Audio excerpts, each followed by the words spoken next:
So I was just talking to somebody. I finished an inspection on a solar, and this guy was like, "Hey, got a question for you. My circuits keep tripping, and I don't know what to do." So I said, "Okay, let's go look at it." He had an air conditioner in the garage, and you could see it had new plastic on it, so obviously it was a newer issue. And I said, "Hey, is this just now started happening, or has this been happening for a while?" He said, "No, it just started." And I was like, "Okay, I figured." So I said, what's going on right now is that you're trying to run too many things. You have what you call an overload condition. He said, oh, well, how do I fix that? And I said, well, you stop running things simultaneously, at the same time. Try to find a different circuit. And he just kind of stared at me. And I said, what the best thing you can do is, get a permit, get an electrician, pull a new circuit just for this air conditioner. Now that's going to be the key fix there. But if you are an electrical contractor coming to this situation, there's a couple of things that you can say that, not really to persuade, but it puts your customer's mind at ease when you know what you're talking about.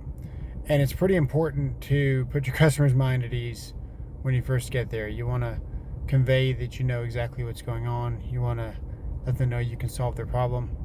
And that right there will land you the sale, or at least make them feel comfortable enough for you to kind of poke around to figure out if you can even fix their problem. That's the key. You need to cover your company's time. They've sent you out there. You need to cover your time. You've been sent out there. And you need to leave the customer with more information than what they started with. That's a fair handshake right there. So what's going on, we know, is that there's an overload condition. Now, what's dangerous about an overload condition is that a lot of things happen that you can't see. So we're talking, the breaker doesn't have an amperage sensing mechanism that says, okay, I'm over amperage, we got to turn off right now. That's a short circuit. A short circuit has what you call available fault current involved in it.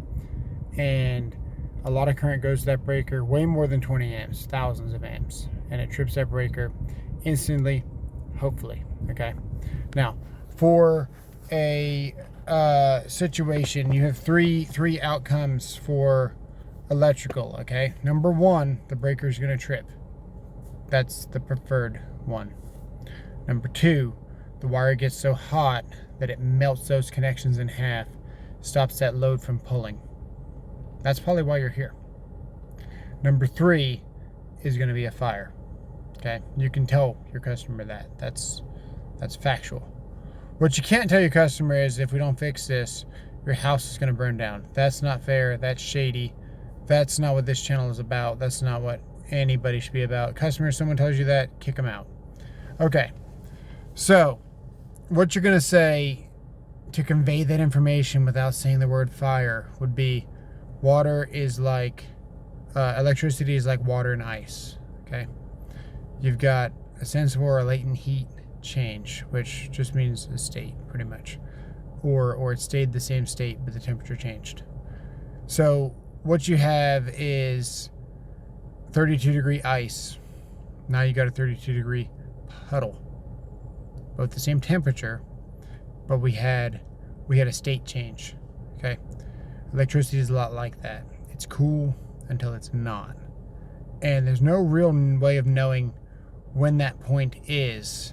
But I'm going to tell you right now, after wire gets hot and then gets back to normal temperature and then gets hot and gets back to normal temperature, it stops wanting to be a conductor and it becomes non-conductive and bad things happen. So back to scenario 2, where the wire gets so hot that it starts going at those connections and breaking them apart. That's when you find that you've got oxidized connections on your switches and things like that. And you might find that you've only got half of the power on to a part of the room, and you already know what the problem is, right? You know that the receptacle here feeds this receptacle, and they're probably backstabbed, and you could just fix it, but you know that you're gonna have more problems, because if this one's bad, they're all gonna be bad. So you're better off doing diagnostics. You're gonna say, I'm gonna work my way from the panel all the way through this whole circuit. We're gonna know everything that's going on with this circuit. We're able to warranty it, which is the most important thing. If you fix that plug, let's just say, at the outrageous rate, let's just say you charge $120 for that one plug to fix, okay? What's going to happen? In a week, 2 weeks, it could be yesterday, it could be tomorrow, whatever. the next plug is going to fail down the road, because that's the way that electricity works. It goes to the next weakest point. So in their head, you charge them money, or you went to the house and you didn't fix the problem. At the end of the day, you did not fix their problem. So you didn't put their mind at ease. You didn't leave them with more knowledge than where you started, and you've lost your customer because they don't think that you're capable of fixing their problem. You fix this one problem, but they're not going to call you back out because, one, you were right and they denied the charges because for whatever reason, and you only did one plug, or either way, you ain't going back to that house. So you need to fix the whole problem. You need to sell your job properly, and homeowners need to understand that this is, yes, it is kind of salesy, but it's for your best interest. So start at the panel. We're going to work our way back through the whole circuit. We're going to know anything about the circuit. We're going to guarantee the circuit. You're never going to have issues with this circuit. Again, if you do, we're going to warranty it. Done. It's going to be more expensive. Yes. Is it fixed? Yes. Okay. So the whole time that there's an overload condition, right? The wire, the insulation, all that stuff is getting damaged because it takes time to trip that breaker. The breaker doesn't trip instantly. So it's important to convey that to your customer. And that's why I told this guy. I said, hey, look, you want to do this because this is happening. What I did when I moved to my house, didn't have time to pull a permit, didn't have time to do all that stuff, didn't do any electrical work. What we did was I went to the panel, I got my multimeter, and I figured out how much amperage the toaster pulled, how much amperage did the coffee maker pull. You can look at the nameplate and figure that out. But I wanted to know what circuit was on what side of the kitchen and where everything was. And I determined, okay, the toaster needs to go on the right side of the kitchen, and the microwave had its own circuit, thankfully. Dishwasher and disposal had their own circuit, thankfully. And then I had another circuit on the other countertop. What I knew is that I could not put the coffee maker and the toaster on the same side of the kitchen because it was pulling 32 amps. Yes, on a 20 amp breaker. So when that coffee maker turned on and the toaster was on, and probably some other thing that I didn't know about, you're pulling 32 amps for like a couple of minutes, before that breaker is going to trip.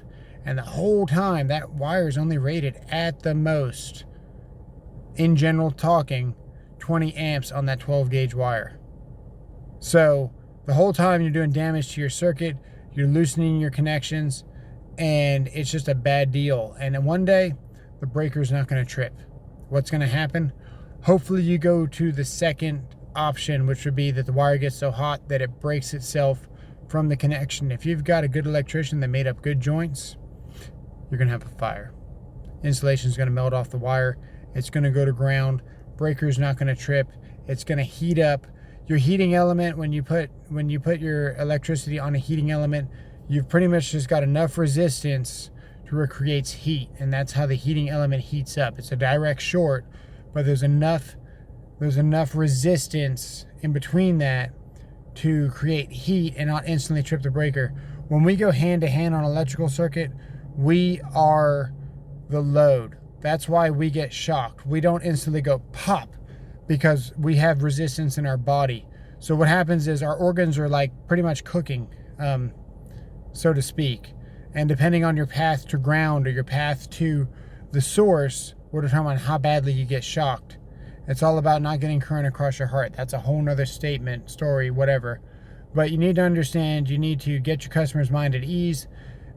Just explaining this stuff already makes you more competent than the next guy. And now that you have this information, it's going to help you be able to sell jobs. You're going to be able to explain yourself more professionally. And hopefully this guy helps you out. Thanks for watching. Let me know what you guys think about the comments below. And we'll see you guys in the next one. Sub for more.